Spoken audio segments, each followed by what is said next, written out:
Well, then, is anybody listening? I doubt anybody is, but hi there for those that are listening. This is the Angry Anime Fan, and this is the Despair Reviewer, and this is a bonus chapter live streams, so to speak. That a couple of hours ago, I made my top 10 mangas of 2018, and I promised to say what were my favorite chapters of the top 5 mangas. If you want to know that, I advise you watch that live stream before. No, that piece. Well, it's not a live stream anymore, but that video first before watching this. I will try to make a link in the description below. Once I have done with this, of course. Either way, this now I will tell you that I will go from 5 to 1 and describe these chapters really quickly, as well as a little bit why I consider them the best. Of number 5 on my top 10 list were We Can't Study, a manga I do not review, but I like nonetheless.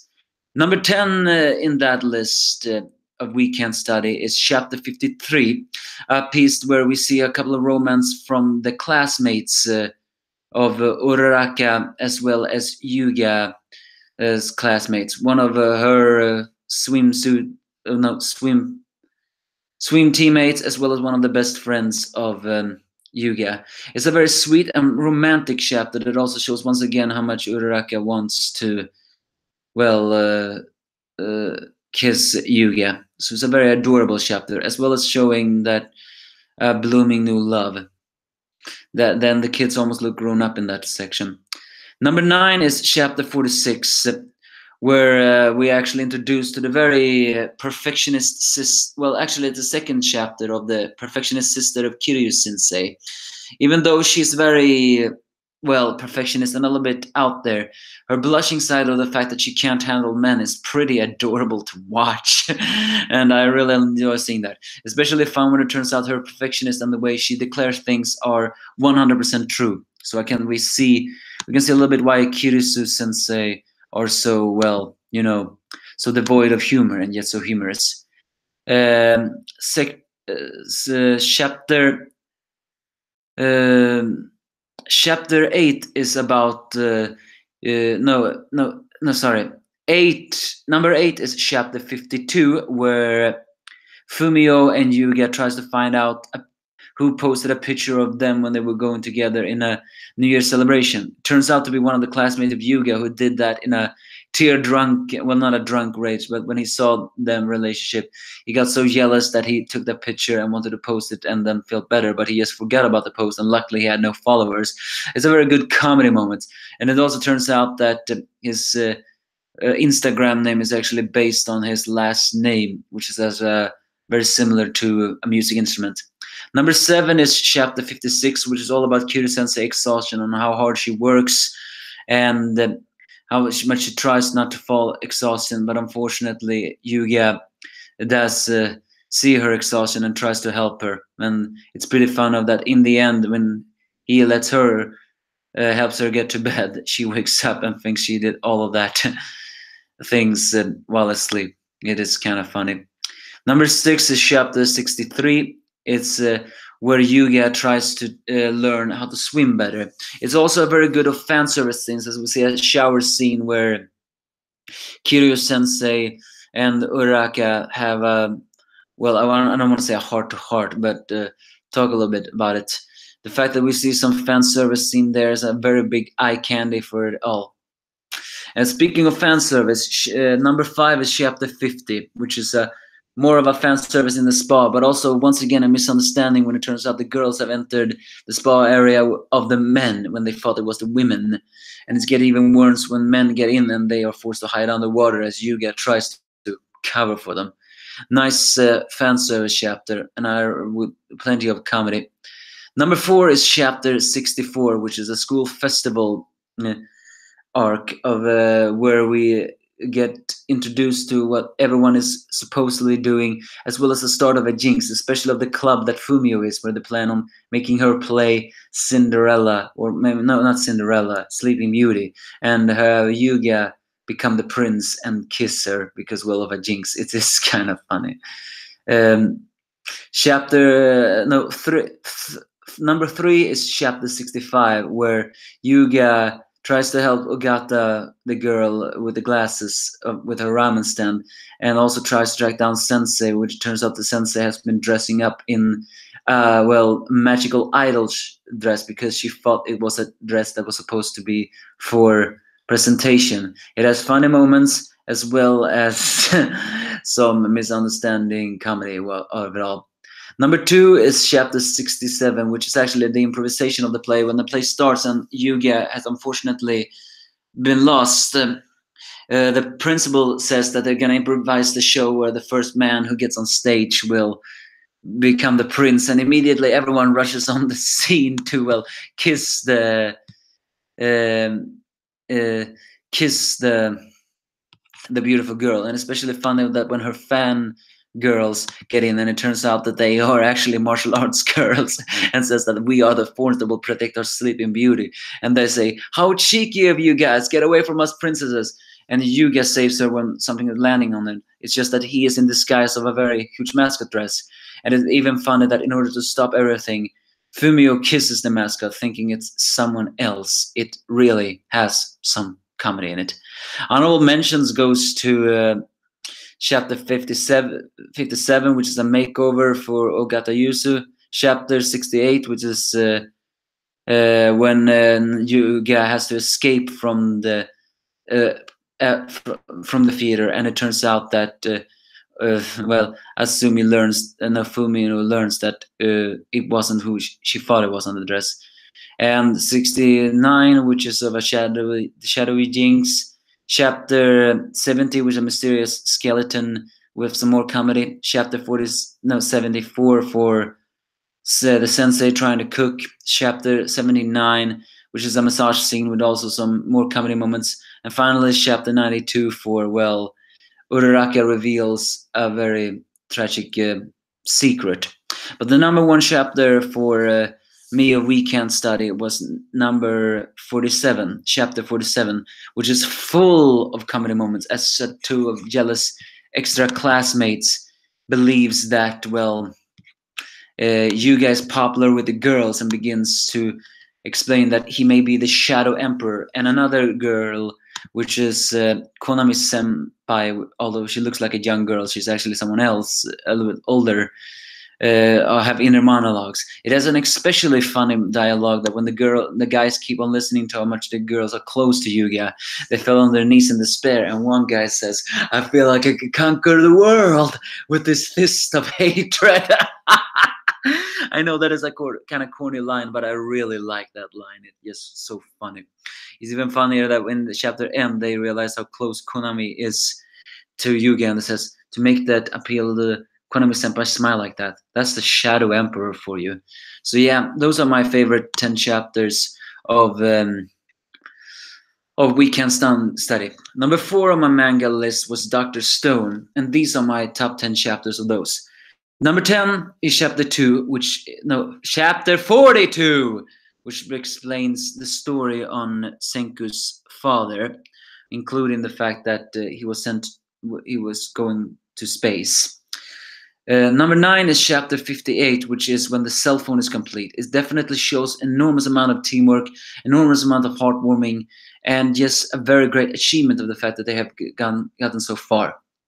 Number 8 is chapter 53, which is when the winter has arrived and they have started of it all, and they invented a light bulb and lights that in a tree as it becomes Christmas.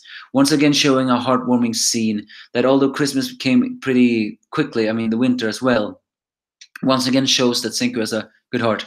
It also has a comedy scene of when Chrome thinks of an idea. He first thinks of the static thing there, but then immediately switches to the light bulb, and they want them to, well, go and doing digging things. Number 7 is chapter 45, which is which is the end of the explanation on how Senku's fathers carried on the stories, as well as on how all of his friends died of fulminia. It's a pretty tragic story, especially the fact that this is one of the few chapters we see Senku cry, although the panel is pretty clear that he is crying. We do not see that openly. It is even foreshadowing that the new arc is starting of Stone Wars, suspense and emotion all in the same time. Number 6 is chapter 73. Sorry, I have a slur. Which is what Yusihara is doing behind, Tsukasa's lines, as well as Ukyo's confirmation that she is putting back broken pieces of it all. Once again showing that Senku is fully intent to revive everyone, including those people believe are forever lost. Very heartwarming indeed. Number 5 is chapter 87, which is a Yusihara episode when we see her crazy skills in sewing clothes together. A very funny episode, as well as very amazing that this is one of the few times we see an outwardly skill that is not from Senku's speciality. Number 4 is chapter 83, which is the beginning of a new saga, which is the new saga of tracking down the petrification, as well as Tsukasa's petrification with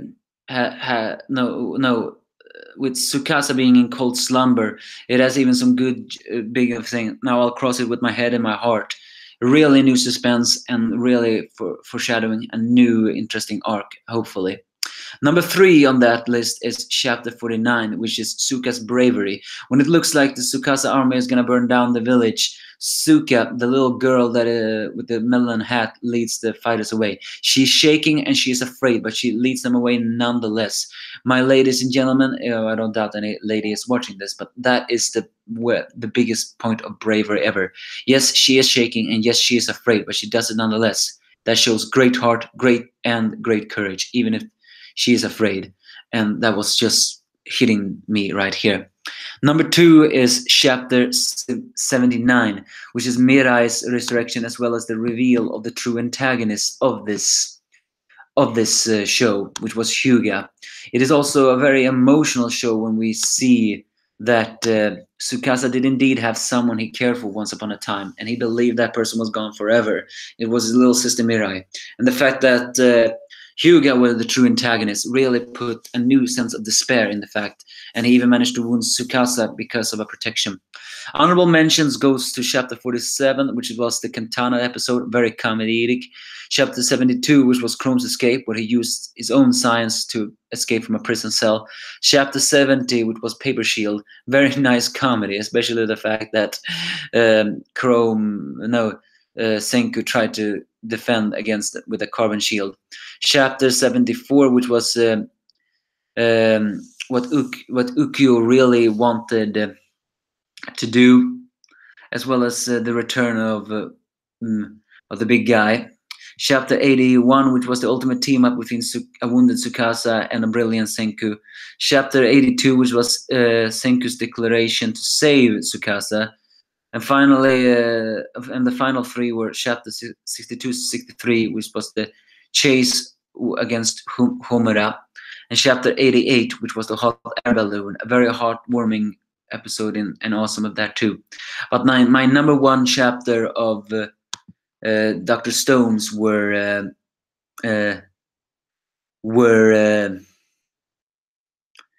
Ryusu's introduction.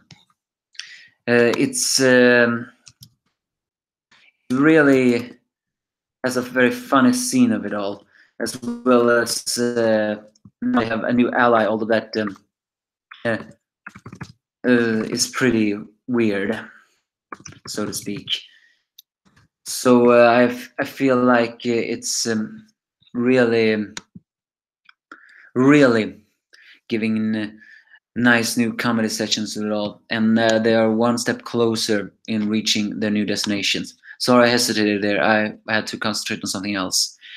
Number 3 on my top 3 list was My Hero Academia, and these are my top 10, as well as some honorable mentions of my chapters of My Hero Academia.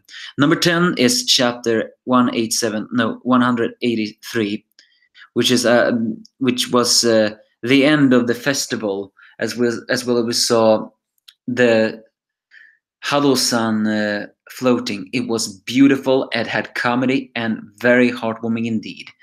Number 9 was chapter 201, which was Momo's team's loss. Granted, I did not like the fact that they lost, but they put up a fight nonetheless, and they would have won had there not been some miscalculations. So it added, although it added despair, it also added some amounts of awesomeness, because Team Class A can really do when they can do. Number 8 of that list is chapter 205, which was the start of the draw match with the Todoroki people versus the Tetsu gang. And they both gave it their all, although maybe Class B gave it more than Class A, but it ended up in a draw. No one saw that coming. Number 7 is chapter 197, which is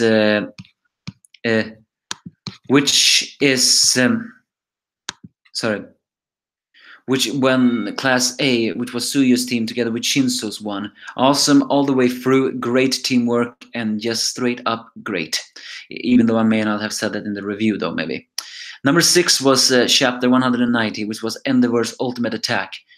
Even though we thought Endeavor Endeavor is a little bit of a douche, but here was one of the first revelations of his true change, as he did an ultimate attack. Now, he may not have been All Might, but that was badass, even for someone who has been as abusive as him.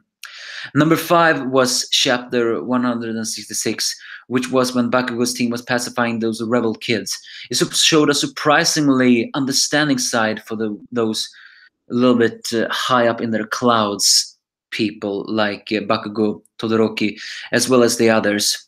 And it even had some comedy, especially when Kami used her illusions to, trick a little girl. And it was so funny that even Bakugo couldn't stop laughing, even though he covered his mouth. When you know that Bakugo is laughing, you know it is fun, because he laughs against nothing. Number 4 is chapter 184, which is the reveal of all the top-ranked heroes. It was about time we saw the list, and we have seen some demotions, but we saw a lot of them. We don't know who they are, but the bunny girl, who is the most sexy of them all, I'm more interested in her. But yeah, we saw all the top-ranked heroes, and that just screams awesome. Number 3 is chapter 187, which is the reveal of the entire Endeavor family, as well as Endeavor's start against the high end of Nomu. The fact that we finally saw the Todoroki family, although there's just one we haven't seen, it showed some emotion of the fact that Natsu, the boy of the family, or the second oldest, still cannot forgive Endeavor. Granted, no one really should, but Rei, who we finally got her name, which is Shoto's mother, has slightly forgiven the man she married, only slightly. It shows a really great understanding of it all, and Fuyumi just wants to have understanding. Number 2 is chapter 193, which was the past explaining the traces of All for One, as well as his little brother. You can really see the opposition they have of different values, and it really creates on how different society was back then, as well as the most awesome reveal is the reveal that the traces can actually talk to Deku. Now, that is awesome. Honorable mentions goes to chapter 208, which was the curb stomp with Bakugo's team. I don't like Bakugo, but I have to admit that was awesome. Chapter 194, which was Class A versus Class B start. Chapter 192, which was the Todoroki household, when Natsu were grilling out Endeavor, as well as the reveal of the final Toya sibling. No, the sibling was named Toya. Chapter 211, which was the beginning of a new types of despair, though. And chapter 172, which was everyone's roles decided in the culture festival. But my number 1 favorite My Hero Academia chapter was chapter 182, the festival when the entire Class A 1A did the performance. Even though we couldn't hear the music, and even though the art was practically was a little bit unfinished, you could just see the awesomeness, the heartwarming. We saw a little bit of Kyoka's in lines. We saw the dance. More than that, we saw Aries smile with the shadows of her past finally fading away. Now, you may not have teared up, but that was a chapter worthy to feel here in the heart. My number two favorite chapter of this year was Eden Zero. And even though it's been very short, this is my top 10 favorite chapters with some honorable mentions of those as well. Number 10 is chapter 1, the very beginning. We introduced Rebecca and Shiki. Although many felt like it was pretty slow, I still believe that that was a good introduction, as well as a new popping up for adventure. Number 9 was chapter 5, which was the explanation on what is going to happen next, including of the fact that, well, the reveal that time may not really mean so much, which was also pretty awesome if you say it in yourself. And chapter 100 no, sorry, I slur my words again. I'm trying to concentrate here because I wrote it up and then I suddenly had to scroll down and see all the reveal for myself, which on what was what. So yeah, number 8 was chapter 2, which was Rebecca's past. We saw a little bit of her past, and even though I didn't really cry in that chapter, I did feel like it was a pretty emotional moment. It also showed that this happy universe is pretty different than the happy of fairy tale, which was a pleasant surprise, and as well as showing that Rebecca has a big heart. Number 7 was, ironically, chapter 7, which was Pino's pain. That was a gut-wrenching episode. We saw the scum that was treating her abusively, and just seeing the pain of Shiki, Rebecca, and Happy, that was heartbroken as well. Pino really suffered a lot, and she even lost all her memories of her master. Now that was one emotional chapter. Number 6 is chapter 3, when they declare that they're going to see Mother. I mean, the guildmates may have exactly been the guildmates, but we're introduced to an arrogant new person. But the declaration of going to see Mother shows that this is now where the story is heading, and I'm looking forward to seeing more. Number 5 was chapter 10, which was the beatdown of that arrogant villain of Norma arc, as well as on their attempts to escape. It even had some comedy when Pino is wondering is wise as her master, but of course he is not. Number 4 is chapter 11, where it's revealed that they were not in an alternate past. No, the planet has created an alternate reality thanks to the chronophage. Really create a new situation, as well as Elsie finding Shiki. Number 3 was chapter 16, which was the preparations to find the rest of the shrine mates. Had some incredible heartwarming moments, even some etchy moments where, well, Rebecca giving a massage, but also Shiki saying to the witch that she has a heart, as well as Pino. Just seeing her smile really warmed the heart. Number 2 is chapter 21, which when we see Humura's fighting those mercenaries. And we even saw Pino holding onto Shiki's head. That was adorable. But most of it all was Homura's kicking ass. That was so good. Honorable mentions goes to chapter 4, which was that somehow we got to many years later. Chapter 17, which was exploring. Chapter 18 versus Jin round 1, and Rebecca was kidnapped. Chapter 19, which was the introduction of the beecubers. And chapter 23, when the Chronoforge is once again approaching. But my number 1 favorite chapter was the return of Eden Zero, as they all start to clean the ship, as well as having some fan service scenes of Rebecca swimming in an ether pool, the witch appearing and declaring that she has been waiting for this day, as well as showing that this is the title of the episode, or the manga in itself, really gives me really gives show new things that I'm looking forward to. So yeah, those are my top 10 favorite. And now we finally got to my final ones. I know this has been a very long live stream and probably a pretty difficult to understand, but I didn't really want to do five separately the videos of all this. I wanted to do it all in one go, and here I am of it all. So my top 10, my number one favorite manga this year was Black Clover, and number 10 on that list was Henry's reveal, as well as when we saw him changing the entire Black Bull base into a Megazord. Just so awesome. Number 9 was chapter 169, which was Jamie versus Charlotte. One of the first time we saw a captain fighting each other, even though technically that was an elf Charlotte. It was full of despair, but we cannot deny that Jamie really showed why he is so badass. Number 8 was chapter 159, which was when hope was revived through sword, which when we were demonstrating that Asta may very well could dispel the possessional elf through his sword. Once again giving me hope that we can save the others.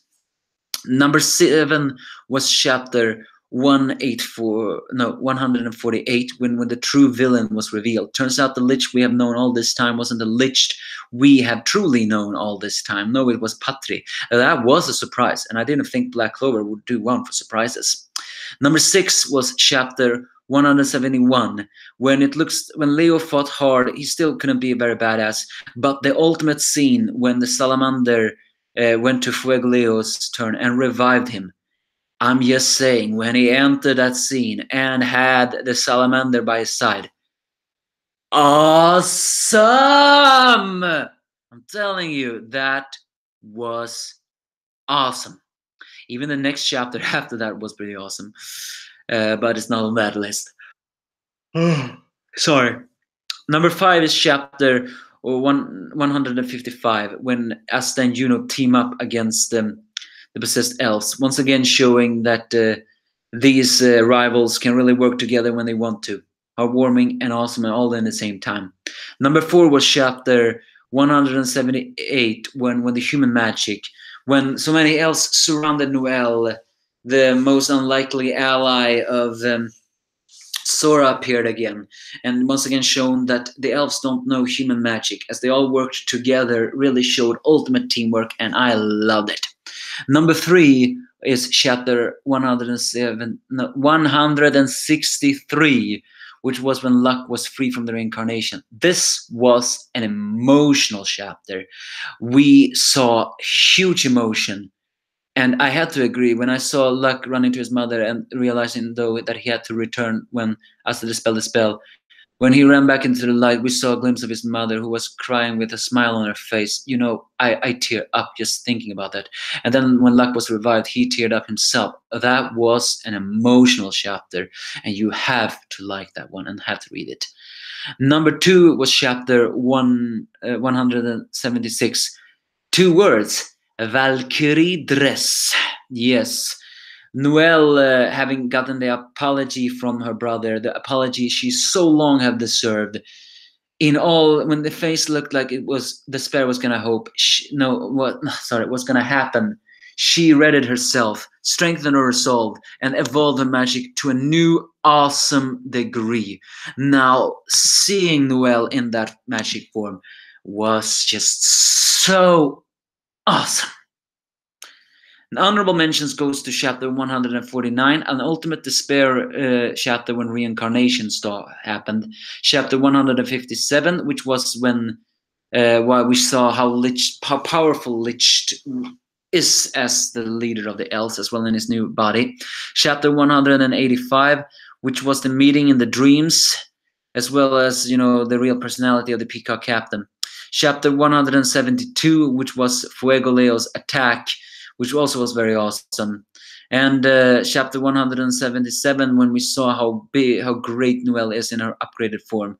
And finally, chapter 145, which was the loss of a great man. The great man, which was the sorcerer's emperor, Chrono, who was truly a great man. But my number one favorite chapter of this year has to be chapter 165, which was basically Black Bull's ultimate teamwork with Henry, with recovered magic through eating, as well as traversing through the field. The Black Bull in the Megazord base bumps open, defeated three elves in a curbstone battle with ultimate teamwork, ultimate awesome, and ultimate heartwarming.